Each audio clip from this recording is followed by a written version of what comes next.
Today I'm going to talk about the cultural differences between the US and Slovenia. There's 26 of them, so make sure you stick around to the end. Let's get started.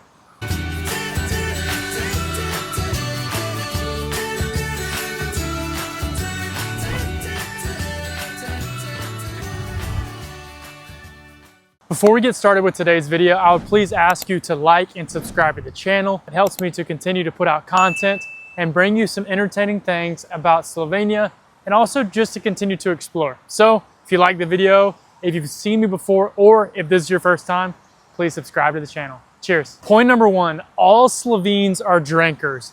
This one's actually really interesting because Slovenia is a very heavy drinking country on average. There's a ton of vineyards here. I think there's actually one per 70th person or family, if I do remember that correctly. But yeah, here in Slovenia, it's this drinking culture. It's just part of the culture. In the US, I would say maybe in the 20s, 1920s, it was a really big culture. And still, obviously, there's a big drinking culture. But as we move into the 21st century, I think less and less people in the US are actually drinking alcohol. Point number two, the pace of life. Here in Slovenia, everything is a lot slower than in America. Of course, if you go to the rural areas, you're gonna find that slow pace of life, but just on average, the pace of life here is much slower than in the US. Number three, public transport. In the US, I only took car everywhere I went. I didn't use a bike, I didn't walk anywhere, and I definitely did not use the public bus or the public train, simply because it wasn't really an option. In the US, you almost have to take the car everywhere.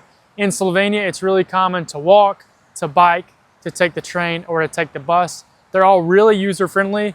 Maybe some of them take longer than we would like to sometimes, but they all are safe and you can use them whenever you need them. Number four, let's talk about food. In Slovenia, you actually eat seasonally. So if the food is grown at that time of year, then you eat it at that time of year. In the US, you can eat anything at any time of year. It really isn't that seasonal. Also, the food here in Slovenia is so locally grown that the food comes along with the season. It completely makes sense. Point number five, fashion and dress code. I would say that people think about Europe as a very fashionable place. Obviously, a lot of the influence around the world comes from Europe in terms of fashion. In the US, you really have a wide range of fashion, including where I'm from.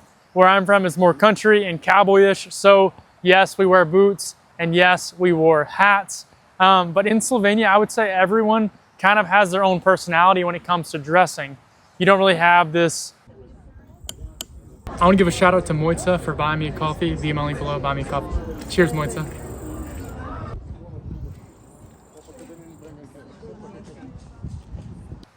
I guess you do have similar outfits, but you don't have the same clothing everywhere you go. And in terms of shoes, you can wear any color shoes with any outfit. In the US, it's really shoes match the outfit kind of vibe. So that's much different. Number six, let's talk about small talk. In the US, it's common to say, hey, how are you? Here in Slovenia, you just say zdravo, živijo, dober dan, and you keep walking. If you say kako si, which means how are you, it really is to have a full conversation. It's a genuine question to get to know someone and ask them about their day. In the US, it's really like this just phrase you say. It's not really meant to ask someone, how is it going? That is a big difference. Number seven, tipping culture. This one is a hot topic and it's a big difference between Slovenia and the US. In the US, you are expected to tip 15 to 20%. I would say that is minimum. It used to be 10, 12, 15, somewhere in there. But as time goes on, the tips actually get higher. I see a lot of times 25% is an option to tip when you pay for the bill in the US, which to a Slovene sounds crazy.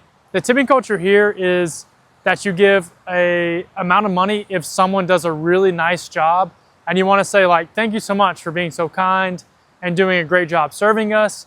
It's not a requirement, kind of like it is in the US, but it is greatly appreciated by everyone that works at the restaurant. Point number eight, the role of the local market here in Slovenia is huge. I talked about the seasonal eating earlier in this video, and it is really important for Slovenes.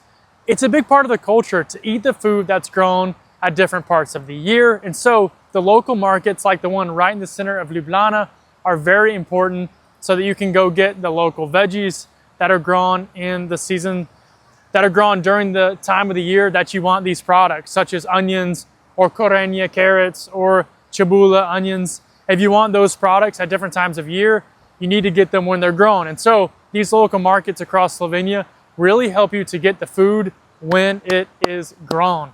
Point number 9, smoking. Here in Slovenia, it is still really common for young people especially to smoke. In the US, not a lot of young people smoke. That's just the honest truth. Maybe, I don't even know a percentage of the population, but I would say around 20% if I had to put a number on it, maybe 30%. But here in Slovenia, a lot more young people smoke than they do in the US, and that's just part of the culture here. Obviously, the whole world is moving, I would say, generally away from smoking just due to the risk of smoking, but here in Slovenia, it is part of the culture still. Point number 10, Slovenia is a nature culture. Everyone here is hiking, biking, walking, doing something outside all the time. In the US, I would not say this is very common. Obviously, there's parts of the US where you can find this, such as places like Colorado, and these places that are really known for nature, like Vermont, where I lived for a little while. These places are, I would say, outside friendly. Slovenia is such a nature culture that everyone is outside and spending time outside. Maybe they're growing fruits in their yard or veggies.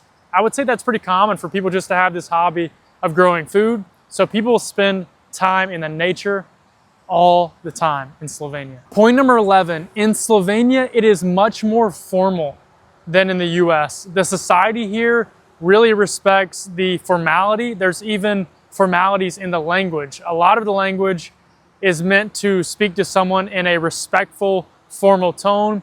In the US, I would say those barriers are pretty low.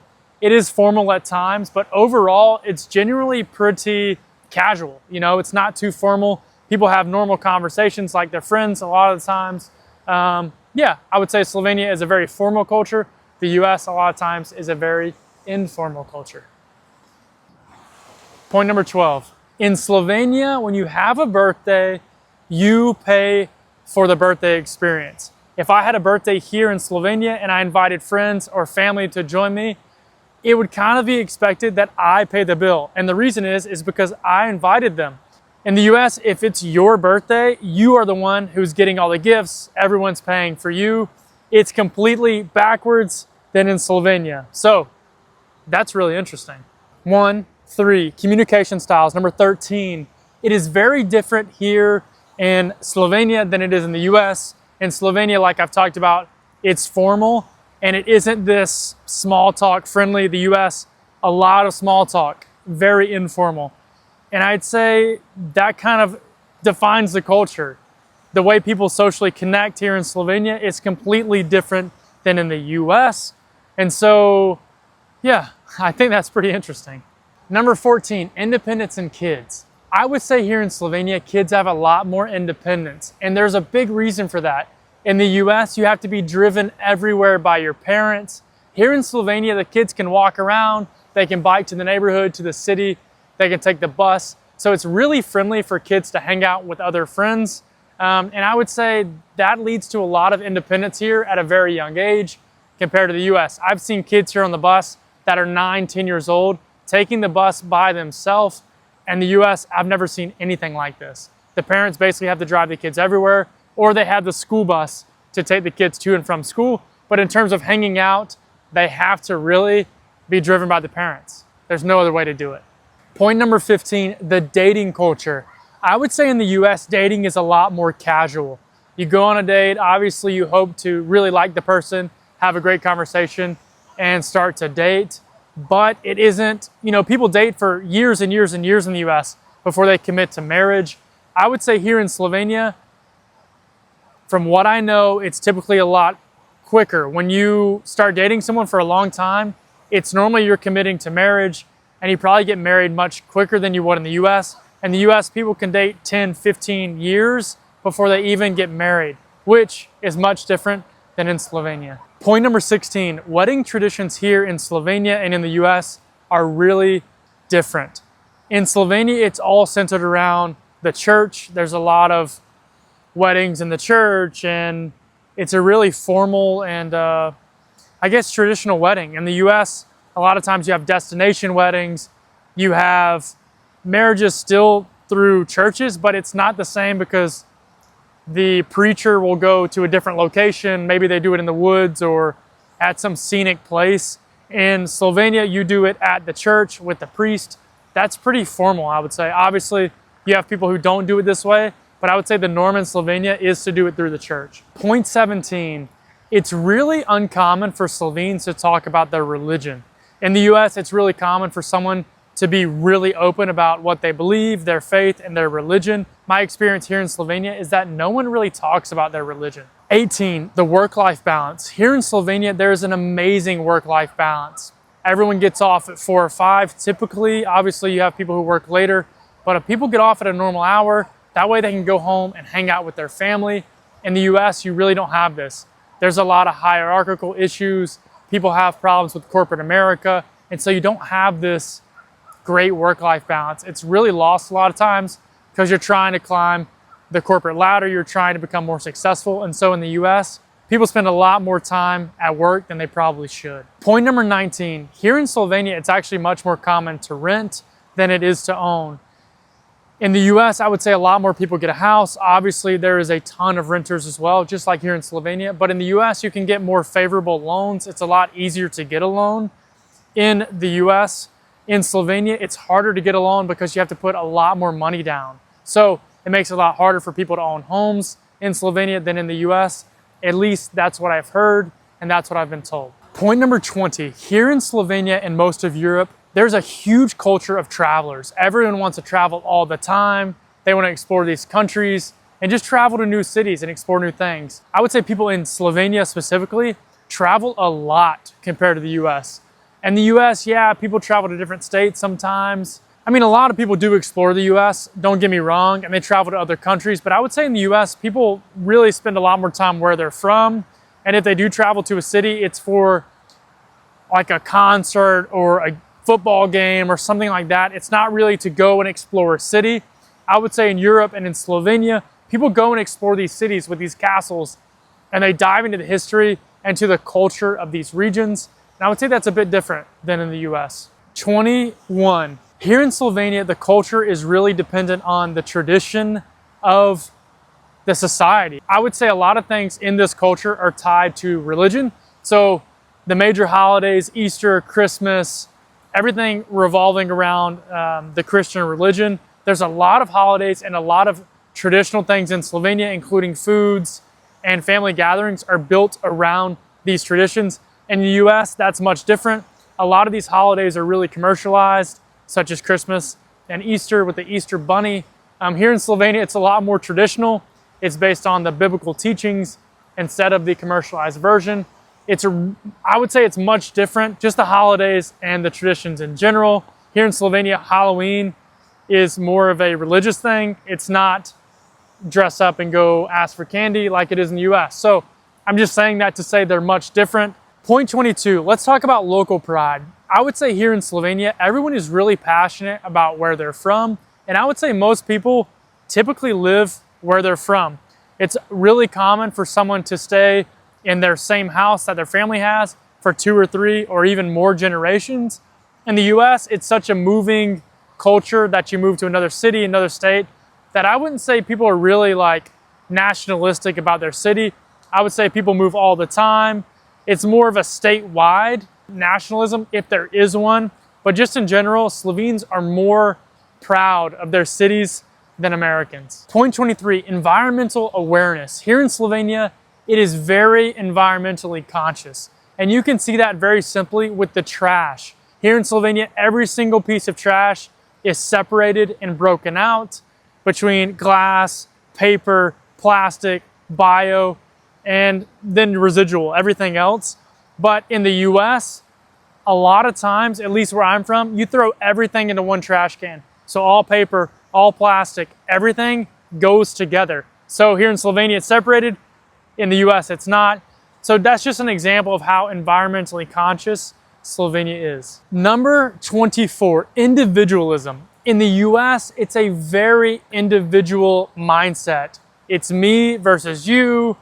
It's not us versus them. It's really me versus you. Everything is individualistic, and maybe that's just part of the market, that's part of society, but it's really individualistic. So far here in Slovenia, my understanding is it's much more group oriented. At least in the university, we do a lot of group work compared to the US. In the US, everything was really individual. So that is a big difference between how people work together or work apart. Point 25, the education approach. Here in Slovenia, you go to a seminar and you also have a lecture. In the lecture, you learn from the professor, and in the seminar, you basically relearn the material you learned in the lecture, but in a deeper way. That way you understand it. And that's the 2 classes in the week. In the US, every single class you're learning, at least from my experience, you're learning with the professor every class, and you're always learning something new. You don't have these catch-up classes. I would say in Slovenia, a lot of times you rely a lot more on the PowerPoints. In the US, a lot of times it's about what you know based on what you've heard in class. So in the US, I would say it's really, really, really important that you are in class. I would say in Slovenia, it's obviously important to go to class, but I don't think you have to be there 100% of the time to get all the information like you would in the US. Point 26, let's talk about the healthcare difference between the US and Slovenia. So Slovenia has public healthcare. That is good if someone really needs it and they can't afford private healthcare, but you do have to wait a long time for a normal appointment, like a colonoscopy, for example, if you go the public healthcare route. In the US, yes, obviously you still have to wait and you absolutely have to pay, but I would say you can get treated a lot more quickly based on my experience. I have experienced both at this point, so I know a little bit about both. I don't know everything, obviously, but just from my experience, you do have private here in Slovenia, which allows you to be quick, just like the US, but if you go public, you have to wait a really long time, which can be a downside for some or positive depending on your situation. So the US and Slovenian healthcare systems are very different. Thank you for sticking with me to the end of this video. I would please ask you again to like and subscribe. If you have any further comments about what I talked about, please drop them below. If you have any other cultural differences, please make sure to also add those. I love learning about these, talking about these on all my social media platforms, short form, TikTok, Instagram, and YouTube. I'm constantly dropping these cultural differences. So if you want to hear more of these, make sure to tune in specifically to my TikTok and my Instagram. I also add a lot of stuff on there too, including the Slovene language learning series. So thanks for tuning in, and I'll see you next Sunday.